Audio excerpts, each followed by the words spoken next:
Okay, so we're here tonight, and I want to ask you, how do you feel about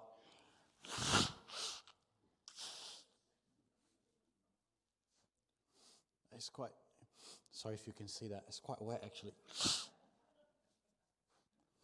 It just keeps, I've never seen mucus so green when, not now, it's back to transparent now, but it was quite, wasn't it, babe? And I think, how do you feel about that? How do you feel about bodily fluids?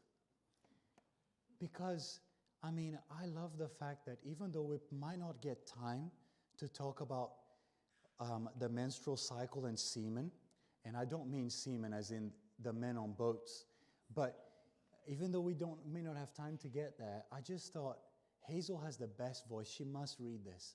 And it was so encouraging. She just took pause at every word so carefully. Thank you, Hazel, for that. I really appreciate that. Whether you are comfortable or uncomfortable, it is a part of your life.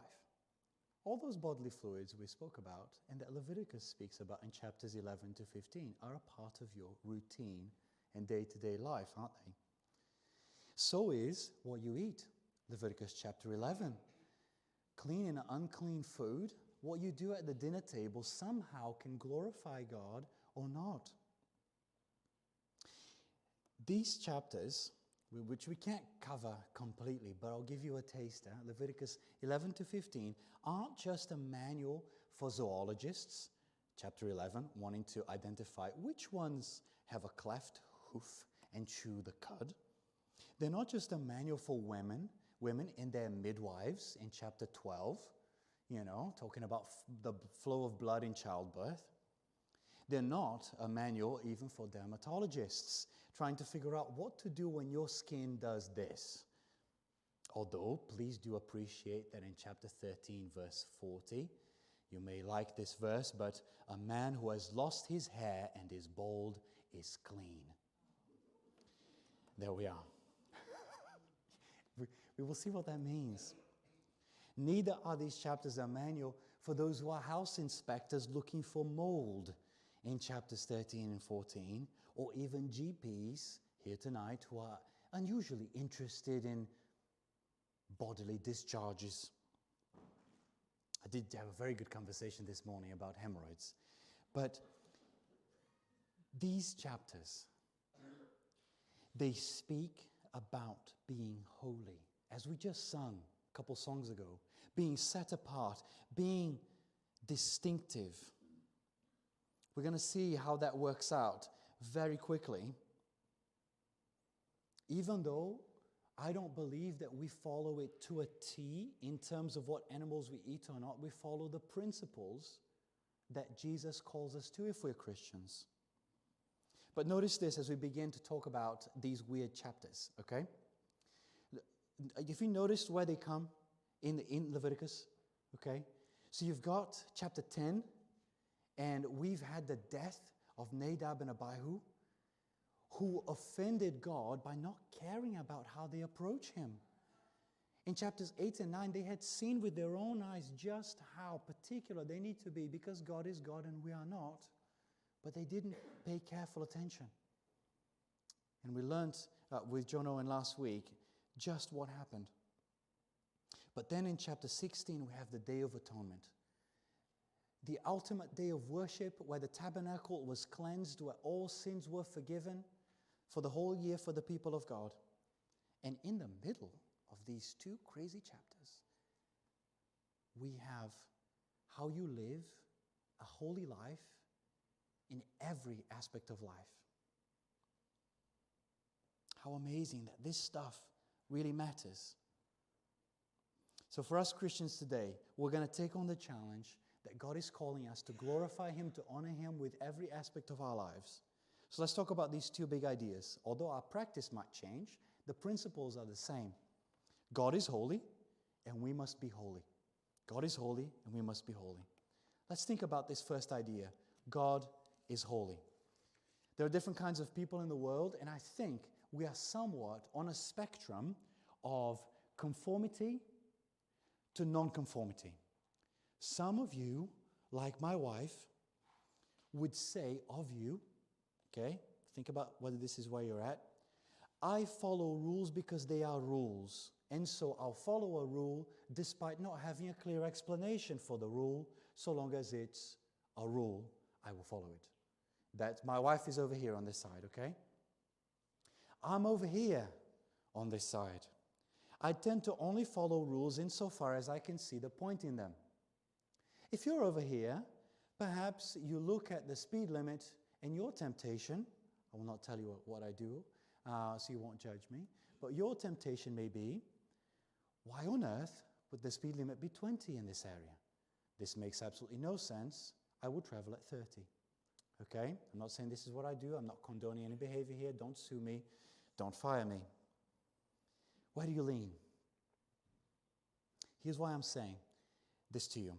When we come to these chapters, scholars disagree widely about why it is that an animal is unclean, or that a skin disease is unclean, or some other thing, or the blood flow in childbirth, or why the time of uncleanness for a daughter is twice as long as for a son. Scholars disagree on all of these things, but I'll tell you what they're going to agree on.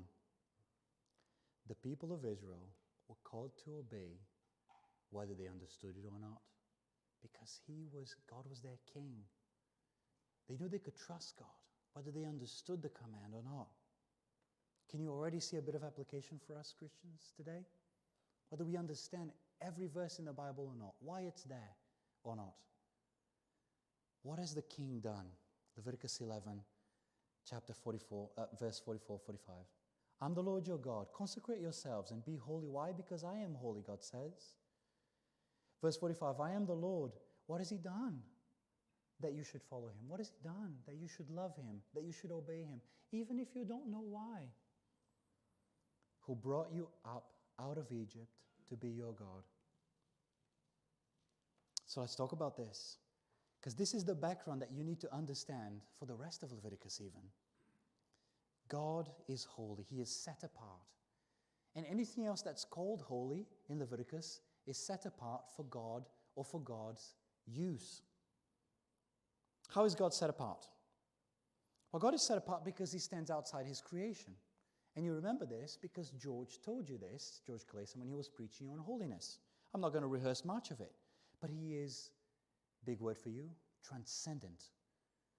If his creation is here, he is outside because he is created. He's transcendent. Even though he's also present, he's also immanent.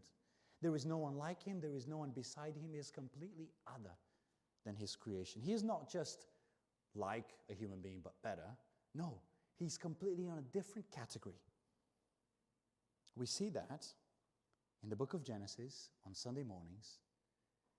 He created Eden, and Eden was set apart. Do you see that? God's good order of creation had his stamp all over it. And where did he make his presence known? Genesis chapter 3, verse 8. In the cool of the day, walking in the garden. It doesn't say he was walking outside of Eden. It says that he made his presence in a special way there in Eden, and in particular in the garden. There was endless life there because there was a tree of life in the middle of it. So can you see how a place, Eden, is set apart because God makes his presence known there? Outside Eden, there is the wilderness. Moving away from Eden is moving away from life, is moving towards death. So when Adam and Eve sinned and disobeyed God, what happened? They were kicked out of the place where God is present, of Eden, of the garden in particular. So when we say God is holy, he is holy because he's completely other. He's holy because anything that is not perfect can't come into his presence, so they can't be in the garden anymore. So he's holy morally. But we also see that God was set apart here in Leviticus. Yes, the miniature tabernacle is back. And if you look at it, look how beautiful it is. Dickie, one of our elders, just has this because that's appropriate for an elder to own. But you see, this is just like Eden. Just like Eden. Okay? Outside of it is all of sinful humanity. You can only live in the camp near the tabernacle, near the tent of meeting, if you are what? If you are Brazilian? No. If you're an Israelite, if you're one of the people that God has rescued out of Egypt, you are out here. Can you enter here? You never could, I never could, but a priest. A priest is holy, not because he's better. He is set apart for God's use. He serves God. Can he say, kind of sick of my job, tomorrow I shall become an accountant? No, not just because that's less exciting for anybody, but because he is set apart for the rest of his life. Look at this sheep. This sheep is holy. It's not like the other sheep. This sheep, without any blemish or spot, is set apart as a sacrifice. Belongs to God. You don't dare take it. What kind of beings were guarding the Garden of Eden when men and women were kicked out? Cherubim. Behold, in the very fabric of the tabernacle, there are images of cherubim guarding the very place that you can't go in. Here's the tent of meeting. The holy place, you can't go there either. The most holy place, the Holy of Holies, has above the ark a picture of cherubim guarding it. Can you see how this is like a mini Garden of Eden where God is present? Keep this picture in your mind. We said the other week that even how you enter it, from the garden, you were kicked out, and you enter it that way, going east. God is set apart, but the rest of humanity are now unholy. We can't come to him. And so you've seen that when it comes to morality, chapters 1 to 7 say, hey, did you sin? Did you drive a wedge between you and God? He loves you so much, he has given you away through sacrifices. You can be forgiven. Atonement can be made and you'll be forgiven. That's the refrain. That's the chorus. Now, in these chapters, there's a new category. Not to do with morality, but you can be unclean. You only care about any of what I just said if you're an ancient Israelite. This is the only reason you care about it. You love your God. You know you're loved by him and you want to be near him. There's no other reason why you care about this. Okay? It's for the same reason that if you're a Christian, the only reason you care about any of the stuff that other people judge us for, maybe you feel that as you read the Bible, you go, the Bible says I should get drunk. Your friends may judge you for that. What don't they get? You don't want to drive a wedge between you and the Lord. You love him. Maybe like I told you the other week, like my mom when I was a child says, can you just lie for me? And you say, no, Mom, because I love God more than I love you, so I can't do that. And people may be upset with you. But just like an ancient Israelite, what do you care about? I want to be near God. This matters more than anything else. So God is holy. He's set apart. And so are his people. That's why again and again in Leviticus, we don't have time to go through all the passages, but he says, because I am holy, be holy. If you want to go back to Eden, if you want to go back to having a relationship with God where we are loved by him and we love him, we must be set apart. We come to him his way. And if he says, jumps to the New Testament, Jesus is the only way, the truth, and the life, then the only way to come is to say, I'm so sorry, Father, I've messed up completely. Forgive me. Thank you that Jesus died for me. And then we are set apart for him. That's why our second heading is, first is God is holy. Second is we must be holy and distinctive. Okay? When was the last time? Yes, thank you. It just reminds me. My mucus built up again. When was the last time you were in a hospital? Fairly recent, maybe? Where were you allowed to go in the hospital? How deep in the hospital entrails were you allowed to go? I form a reflex when I do this. Some of you immediately, you need to also, isn't it? But let me ask you this. Are you allowed to go at reception? Yeah? If you have symptoms, can you go to reception? If you're coughing and spluttering and there is mucus running down your face and into your mouth, it's most of our children here. Are you allowed? Are you allowed in there? Okay. Can you go in a high dependency unit? Interesting. You can't go there. Okay. If you're healthy, can you go in an operating room, operating theater? No? What's missing? Got to have the. What if you have PPE? Can you go in there? Got to be sterilized, haven't you? Sterilized. Interesting. A scholar that has much affected my understanding of Leviticus, called J. Sklar, fantastic name, gives this illustration of a hospital to talk about the difference between holiness and purity.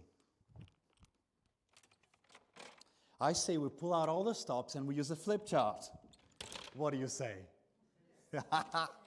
Fantastic. Here we go. I told you there's this idea of holy. God is holy, objects can be holy, places and times can be holy. But then over here, you've got this idea of clean. And then you can be unclean. Animals can be unclean. And here, something can be unholy or profane. Now, there's lots of interesting things that I think we need to think about when we think about this. Sorry, I didn't really help the camera work there, did I? Think about this. And remember, you only care about this stuff because you care about obeying your God and being near Him and not driving a wedge between you and Him. Okay? So here we go. If you're holy, you're set apart. There's a moral aspect to it. Okay? That's great. There are places in the tabernacle that are holy. This is not contagious. This uncleanness is contagious. Okay? So, if we were in ancient Israel tonight, and I say to you, hey, some of you ladies who are a little bit younger, if you're in your period at the moment, please can you just mark where you've sat so that nobody else sits where you sat, because otherwise we're going to be unclean. Can you just let us know so that we don't touch you, because otherwise we're going to be unclean as well? Now, that would make you uncomfortable. It makes me uncomfortable to think about that. This is contagious. Remember the woman with the flow of blood in the Gospels? She didn't want anybody to know that she had a flow of blood for 12 years and nobody could help her. She didn't want anybody to know that she had touched Jesus. Why? Because anybody she had touched would be made unclean. Jesus is so amazing. He's the only person that He can be touched by the unclean. He can touch what is unclean and He makes it clean. But let's talk about this. Here, there's a moral aspect. Here, there isn't a moral aspect. Is it sinful in Leviticus to be in your period? No, not sinful. Is it sinful to have a child and to have blood flowing out of you? No, no. That's why, look at Leviticus chapter 12 for you to get this picture of what it means to be unclean. Okay? Look at what happens. Verse 8, very end there. If the woman has been unclean, and she follows the procedures, and she follows the days of isolation, she offers the sacrifice, which is the same for a boy or a girl, doesn't make a difference. In this way, the priest will make atonement for her, and she will be forgiven? No.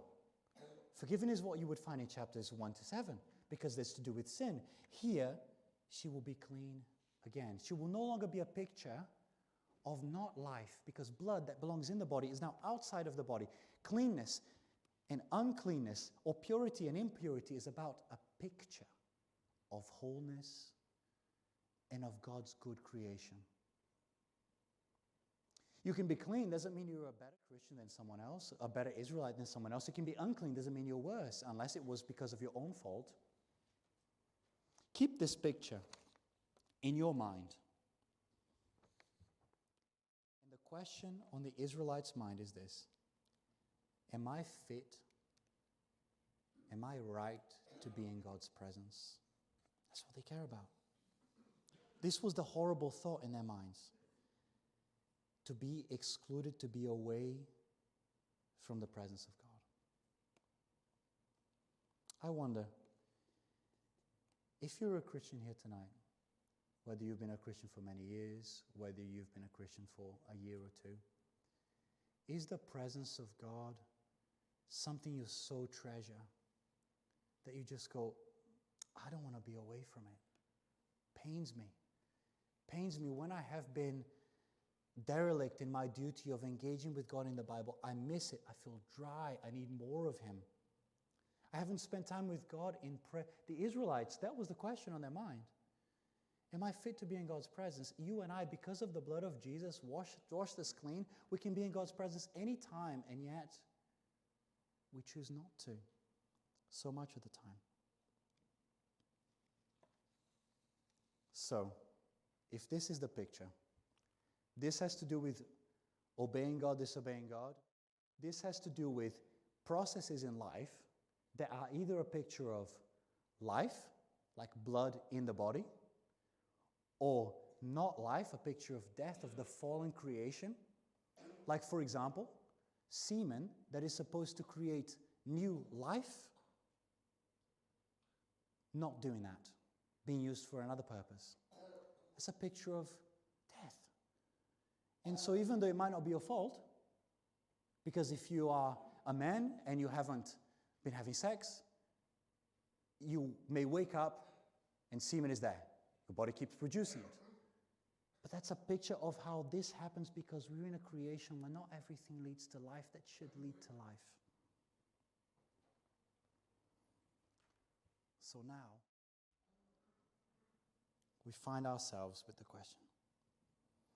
If chapters 11 to 15 aren't necessarily about things that you do wrong, why on earth would God have these things here? And I would say, I'm persuaded, because God knows, just as He knows when He gives us the book of Revelation full of symbols and pictures, that a picture is worth 1,000 words. That a picture just grabs you by the scruff of the neck and punches you in the face when you need it. Someone was just telling me, recently, you can say, oh, Tiago, he's not very focused.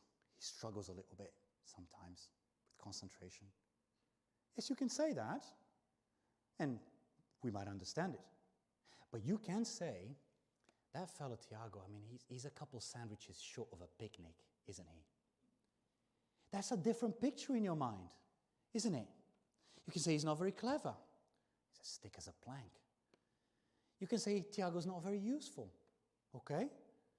But if Tiago is as useful as a chocolate teapot, that paints that, because if you pour the tea, it's hot tea, and then the teapot they're supposed to hold. Did you get that? Did you? It paints a picture. You can explore that picture. We're talking about a people, a whole nation, that from the dinner table to the maternity room to whatever they do with their body, they are a picture of wholeness. They are a picture of their God who alone can rescue them. The challenge for us is, are we, as children of God who belong to Jesus, are washed in His blood, are part of the family of God? If you come and have dinner with me, if you come and spend time with me, will you see some of that? Let's come back to that in just a minute. Please forgive me. Let me just take a little detour, okay? And just with the person next to you, while I have a sip of water, and blow my nose again, what do you think is the best explanation for why certain animals are unclean and certain animals are clean?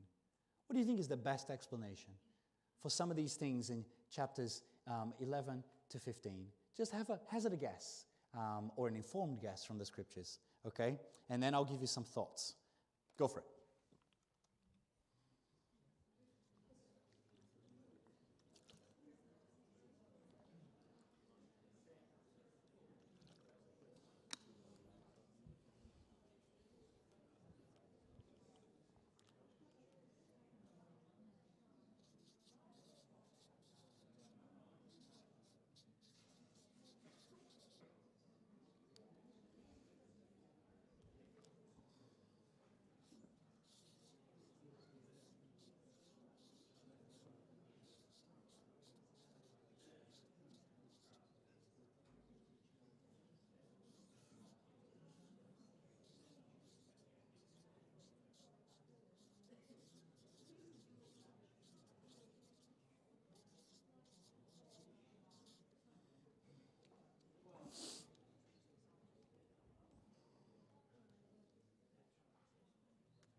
Okay.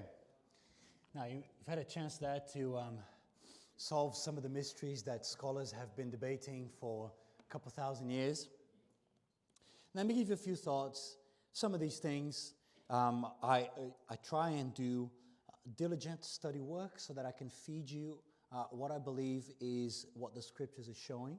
But the truth of the matter is, it doesn't seem like the Bible simply just says exactly why.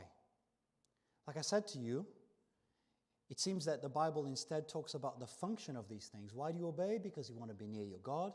Why do you obey? Because you want to be a distinct people, unlike the nations. But some people say that some animals are clean or unclean here, for example, because some animals are more hygienic than other animals. Just very quickly, I'm going to tell you why I don't think that works, okay? If you undercook pork, you might catch, like, is it like trichinosis, right? Something like that. Now, is it the same danger if you undercook beef? Slightly different danger. You might get salmonella, okay? So it can't be that one you will undercook and you got some problems and the other one you can eat raw and you got no problems. So I don't think that works 100%. Maybe the theory is about worship, that some of these animals were used by the Canaanites over there in worship, and they're pagans, so we're not going to use that, except the problem is, in the ordination offering in Leviticus 8 or 9, God asked for a calf. I mean, was a calf worshipped in Exodus? Yes. So that theory doesn't seem to fit. Maybe it was the moral symbolic theory. And it's like this, okay? Have you ever seen a pig? A pig has such dirty habits. Pig, does things in a dirty, mucky way. So we shouldn't be like a pig, so don't eat a pig. I'm like, have you seen, some of these animals, they poop standing that are clean. I was just talking to someone the other day because I was fascinated by sort of farm kind of stuff, but at the same time, I struggle with like microbial, like uncleanness and all that kind of stuff. So I said, I'd love to just one day, maybe just like milk a cow. And they were like, somebody said to me, do you realize how close the butt of the cow is to that? Because if she goes at that particular moment, you're going to have splashback. And I thought, oh, this is a different thing. Okay, so I don't think this theory works because it's very made up why these animals do unclean things. Somebody has said that maybe it's to do with creation order. So you're like, what kinds of things should live in the sea?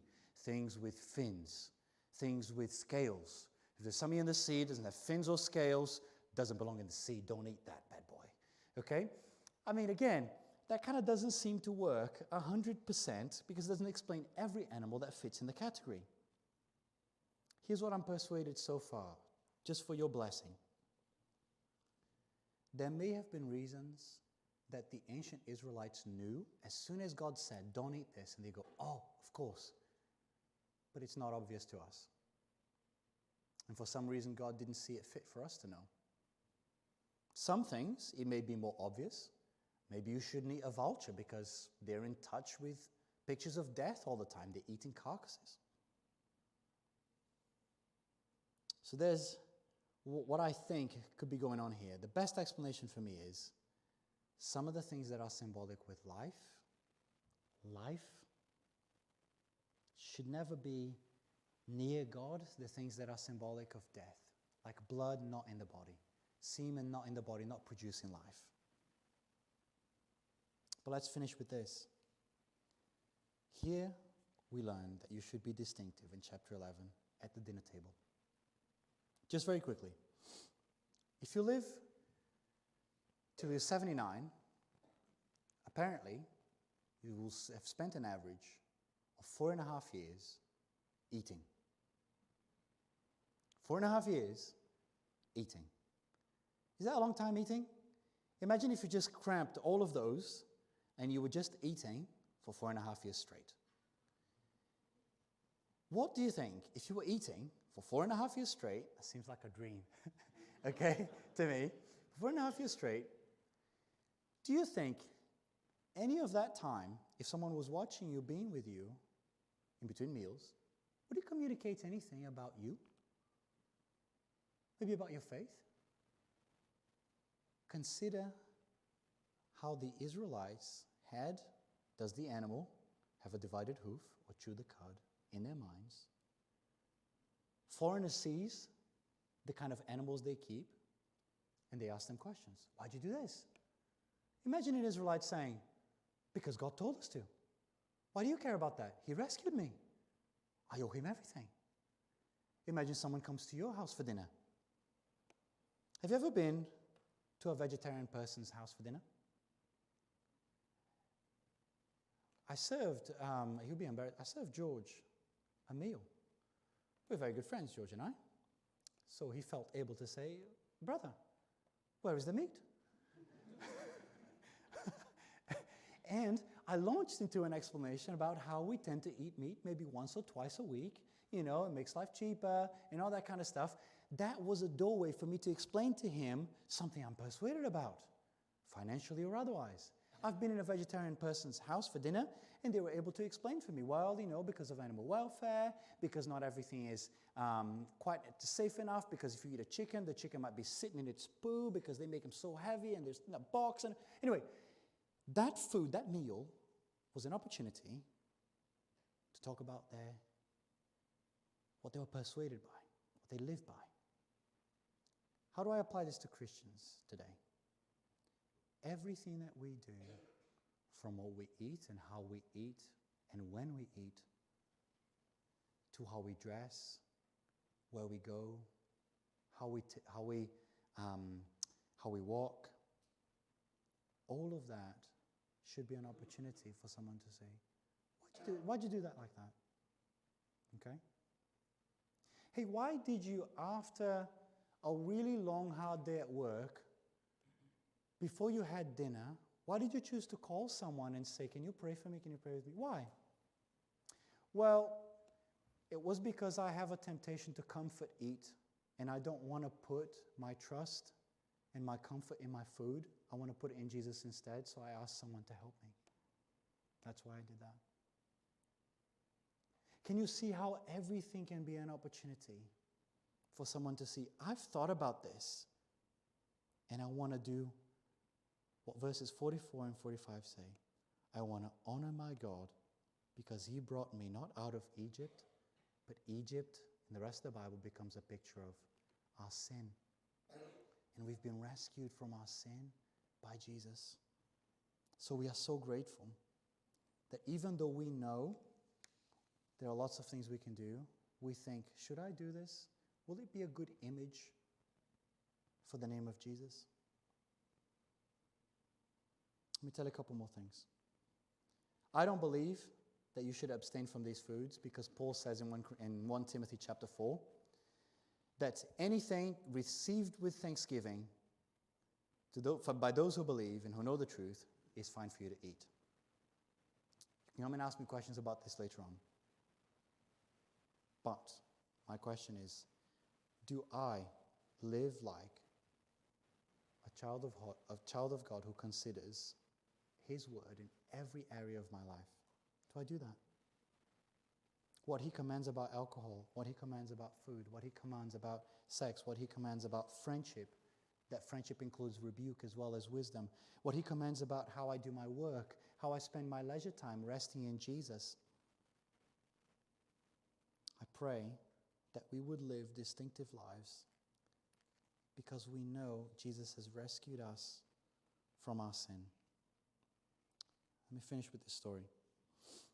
Did I tell you about my friend who I'm going to call Clara? Did I tell you about her? She was single, and she idolized marriage. Marriage was, find someone who's going to make me happy, who's going to complete me. And she just really wanted to get married. So in the course of our friendship, she'd come over for meals and all that kind of stuff. Spend time with Megan. She's really good friends with Megan. And over the course of our friendship, we were talking again about marriage and singleness, because we talk about everything. And she said something along the lines of, I used to idolize marriage, and I think that I must get married, and I can't wait. Now I spent some time with you guys, a little bit. I've seen some of your sin. I appreciate God's good design, but I can wait. God's timing, I pray that that's because she saw our sin, but also our repentance. Some of our arguments. Because if she knocked on the door and we have an argument, I said, can we just finish an argument and then we will... Because I need to be honest with her. She could see that God was affecting every area of my life. And my prayer is that He will be doing the same thing in yours until the day when all pictures of death are erased, because the last enemy of death in 1 Corinthians 15 is conquered. Because when the new heavens and the new earth are here, God will be dwelling with His people, and there is no more mourning, crying, pain, death, uncleanness. Everything where it should be. That's for you if Jesus is your God. That's for you if you feel unclean, if you feel that your whole life is a picture of mess. Jesus touches you, you are made clean. That's my only hope. That's my only hope.